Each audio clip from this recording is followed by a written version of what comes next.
This video we will be seeing implementation of chain freestyle job where we'll first create a job, import the source code from the Git repository, package it and convert it to jar file, archive it and send it to another job, run that artifact and get the desired output. While doing so, we will be also implementing and using few plugins. So let's get started. So once we go to the Jenkins dashboard, we'll first set up our Maven configurations. We'll go to Manage Jenkins. In Tools,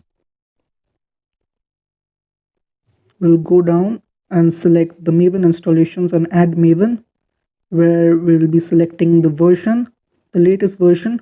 We'll install it automatically and give a name like Maven followed by the version number 399 and save it.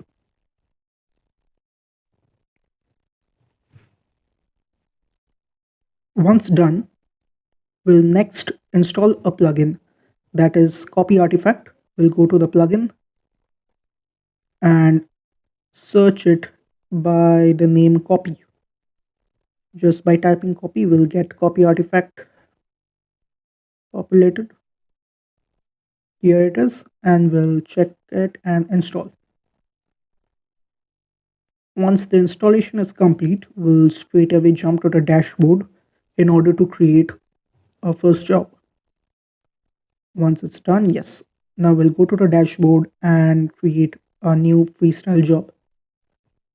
So we'll give it a name build job and select freestyle project as an item type and OK. Once we go inside the config page of this particular job,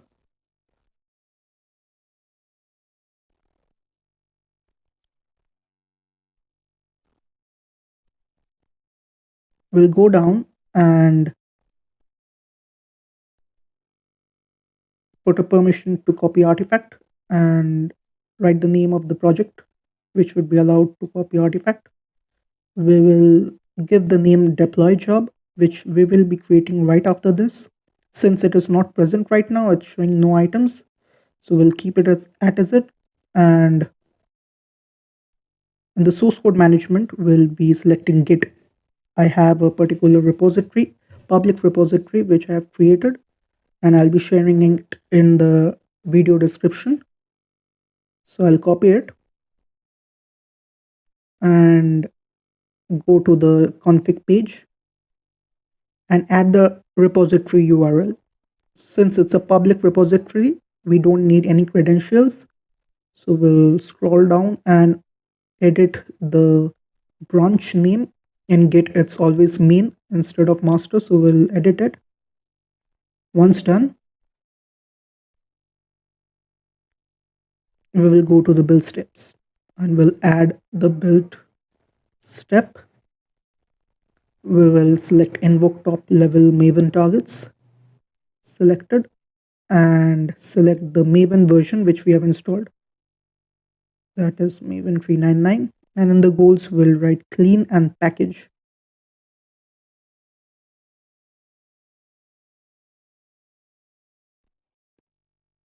Here are the advanced settings which are available, which can be modified as per requirement. Here we'll keep it as default right now. We don't need to change anything, and we'll go to the post build actions. We'll select add post build actions and archive the artifacts. So what are the files we are going to archive? That is going to be the jar file, which will get created inside the target folder. So that's target/star.jar. So whatever jar file which will be created will be in the target folder. So we'll want to archive this file, and we will archive artifacts only if its build is successful, and we will also enable the fingerprint for the archive artifacts in order to know in which places the particular artifact has been used. We'll keep the remaining as it is and save it.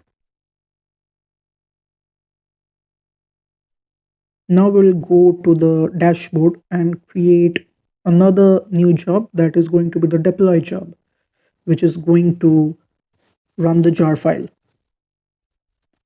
So we'll write deploy job, click on Freestyle project. Now in the config page, we'll go down to the build step. And the first build step would be copying the artifact from the build job.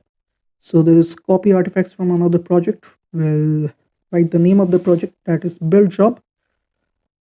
Which build would be same as it, latest successful build, stable build only. Artifacts to copy will again mention the uh, target slash star.jar,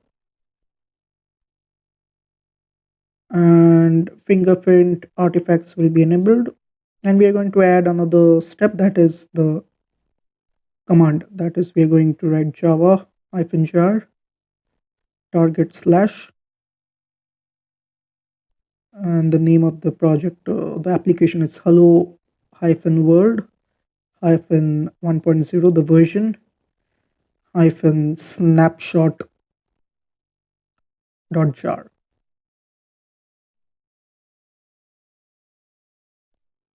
Once it's done, we will save it.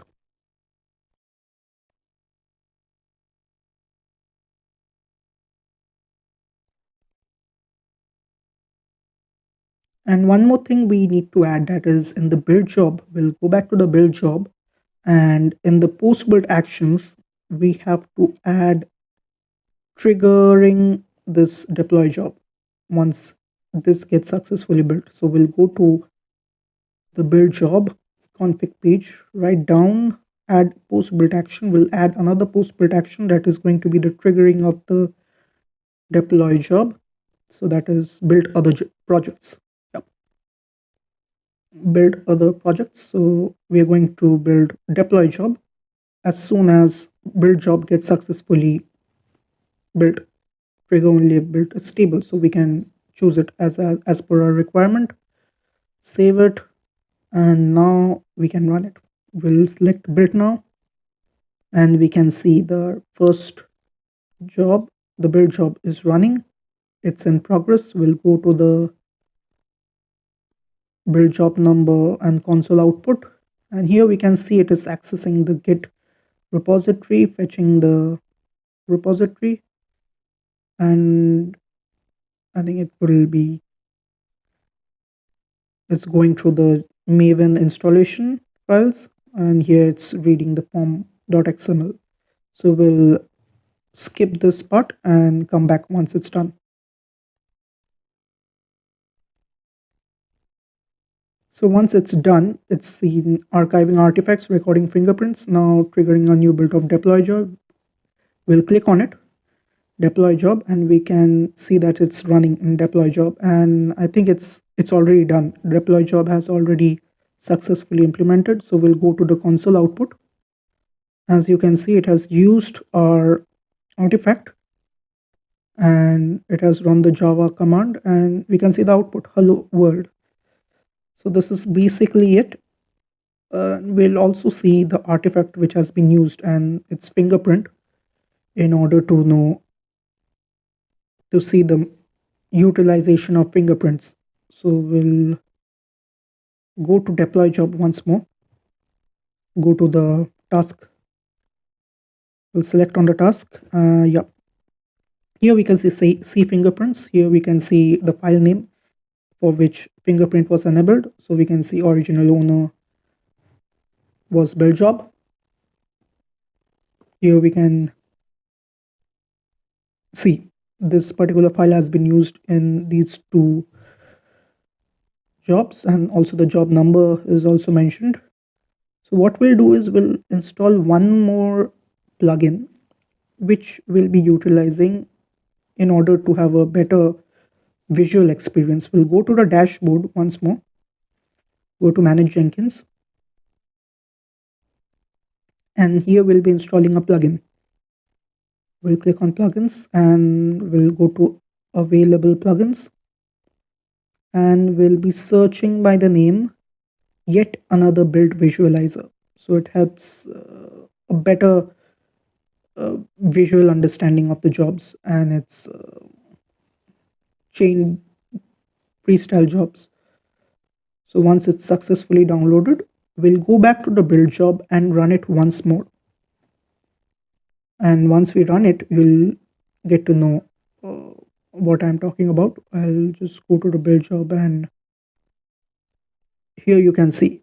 So these are the options mentioned. So what I'll do is I'll build another run right now, and then it would be easier to understand. So here you can see the options, right? Toggle time, toggle build history, and all these options. So what I'll do is go and build this once more. So once this is scheduled, it's ongoing. We'll see some changes. You can see the second job is running, and now it's showing that build job, the number 2 run is ongoing. And you can have multiple options. You can toggle time, toggle build history, toggle the full names. What are the full names of the jobs?